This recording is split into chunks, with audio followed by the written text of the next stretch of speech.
अस्सलाम वालेकुम दोस्तों, उम्मीद है आप सब खैरियत से होंगे। मेरा नाम है मखदूम अहमद और आप देख रहे हैं मैं ज्ञान यूट्यूब चैनल। जैसा कि आपको पता है कि मैं यहाँ पे यूके में मौजूद हूँ और आज हम बात करने वाले हैं कि आप कैसे as a registered nurse UK में काम कर सकते हैं, यहाँ पे कैसे शिफ्ट हो सकते हैं, उसका प्रोसेस क्या है। 2024 में जो प्रोसेस था वो थोड़ा सा डिफरेंट था। अभी जो है थोड़े रूल्स चेंज हुए हैं यहाँ पे, तो अभी थोड़ा क्वाइट डिफ़िकल्ट है। उसके बारे में हम बात करेंगे और कैसे जो प्रोसेस जो है वो मुकम्मल हो सकता है और क्या-क्या पॉसिबिलिटीज़ हैं, वो सब मैं डिस्कस करूँगा आपसे। तो स्टार्ट कर लेते हैं। सबसे पहले जो है डॉक्यूमेंट्स की बात कर लें तो डॉक्यूमेंट्स में आपको आपका वैलिड पासपोर्ट चाहिए, एक पासपोर्ट साइज़ की पिक्चर चाहिए वाइट बैकग्राउंड के साथ, और आपके जो स्टडी बेसिक डॉक्यूमेंट्स हैं वो चाहिए, और आपका नर्सिंग डिप्लोमा या डिग्री चाहिए जो आपने अपने होम कंट्री से पास आउट किया हुआ है। डिप्लोमा भी वैलिड है और डिग्री भी वैलिड है। अगर आपने डिप्लोमा के बाद आरएन किया हुआ है तो वो भी वैलिड है। और उसके बाद आपको मिनिमम 6 टू 1 ईयर का एक्सपीरियंस चाहिए किसी भी फील्ड में जो आपको पसंद है। वहाँ पे आपने आईसीयू में काम किया है या पीडियाट्रिक में काम किया है तो उसके हिसाब से जो है वो अपनी फील्ड यहाँ पे चूज़ कर सकते हैं। तो उसमें आपको उसके बाद जो है ये डॉक्यूमेंट्स अगर आपके पास अवेलेबल हैं तो आप अपना प्रोसेस जो है वो स्टार्ट कर सकते हैं। सबसे पहले जो लैंग्वेज रिक्वायरमेंट जो है वो आपने फुलफ़िल करनी है।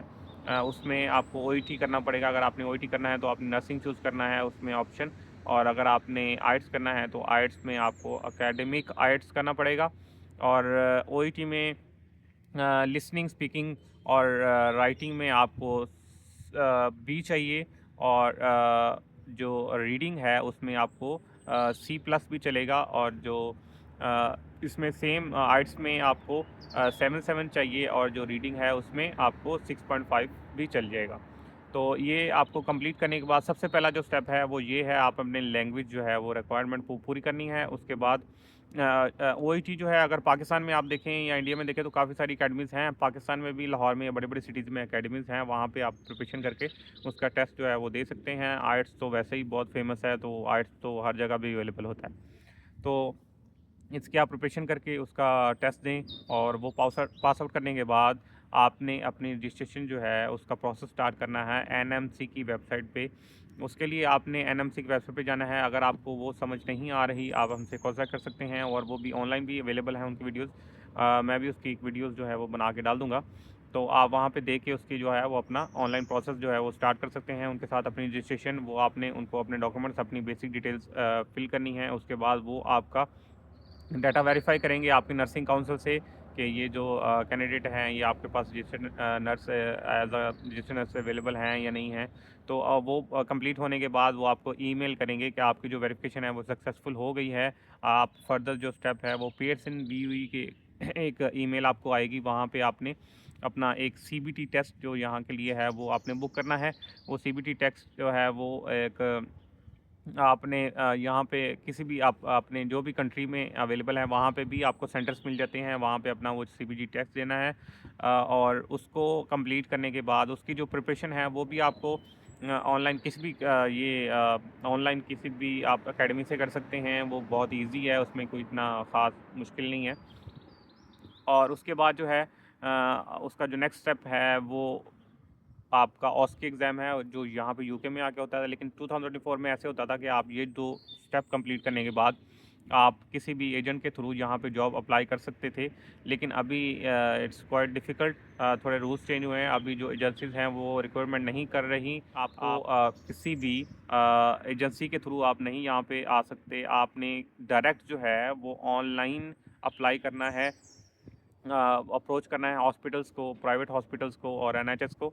अपनी सीवी जो है वो आपकी एक्सपीरियंस पे डिपेंड करता है। अगर आपका एक्सपीरियंस अच्छा है और किसी जो ऐसी फील्ड में है जैसे आईसीयू हो गया या पीडियाट्रिक हो गया, उसके बाद अगर स्क्रब नर्स हैं तो उसके लिए ज़्यादा चांस होते हैं उनको जॉब मिलने के यहाँ पे डायरेक्ट स्पॉन्सरशिप। तो अगर आपकी एप्लीकेशन वहाँ पे कुछ अच्छी एप्लीकेशन वहाँ पे कंसीडर होती है तो आपको डायरेक्ट जो है वो स्पॉन्सरशिप मिल जाएगा।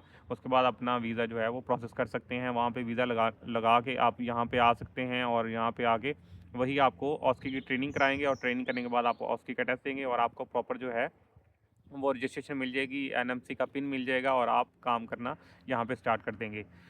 इसमें जो है अगर दूसरा जो ऑप्शन है यहाँ पे, अभी अगर आपको जॉब नहीं ऑनलाइन मिल रही तो आप यहाँ पे अगर आप थोड़े एक्सपेंस जो है बेयर कर सकते हैं तो आप यूके का विज़िट वीज़ा लगा के आप यहाँ पे आ सकते हैं और अपना ऑस्की कंप्लीट करके अपना जो रजिस्ट्रेशन कंप्लीट करके आप यहाँ पे आपको जो पिन मिल जाएगा उसके बाद आप यहाँ पे जॉब फाइंड कर सकते हैं।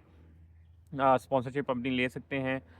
तो लेकिन ये कंफर्म नहीं है कि आपको मिलेगी या नहीं मिलेगी, लेकिन ये है कि it's all depends on your luck and your experience. तो आप ये जो प्रोसेस है पूरा, ये इसको कंप्लीट होने में ऑलमोस्ट 6 मंथ्स लगेंगे, 5 to 6 मंथ्स। बट जो ऑस्की जो आपका ओईटी या आइट्स है वो अभी आपके डिपेंड करता है आप उसको कितना टाइम लगाते हैं उसको क्लियर करने में। यूके में एज अ नर्स जो सैलरी है वो 27,000 पाउंड्स पर ईयर से स्टार्ट होती है और ये सैलरी अराउंड 35,000 तक जाती है। एज़ पर योर एक्सपीरियंस आपने कितना वहाँ पे काम किया हुआ है और कौन सी फील्ड है आपकी। तो इसके अलावा जो है जो बेसिक एनएचएस जो यहाँ पे जो एनएचएस है वो उनकी सैलरीज थोड़ी कम होती हैं। एनएचएस एक गवर्नमेंट अदारा है और जो प्राइवेट हॉस्पिटल्स हैं उनकी सैलरी थोड़ी ज़्यादा होती है। तो वो आप पे डिपेंड करता है कि आप जब अप्लाई करेंगे आपको कौन सी ऑफ़र मिलती है और आप कहाँ जो है वो अपना स्पॉन्सरशिप जो है वो लेना चाहेंगे। तो ये दोनों चीज़ें मैंने आपको बता दी हैं। ये जो पूरा प्रोसेस है आपको समझ आ गया होगा। इसमें भी अगर आपको कुछ डाउट है आप मेरे से क्वेश्चन कर सकते हैं, आप मुझे व्हाट्सएप पे कांटेक्ट कर सकते हैं अगर आपको कुछ हेल्प चाहिए। तो अपना बहुत सारा ख्याल रखिए। Thank you for watching. अल्लाह हाफ़िज़।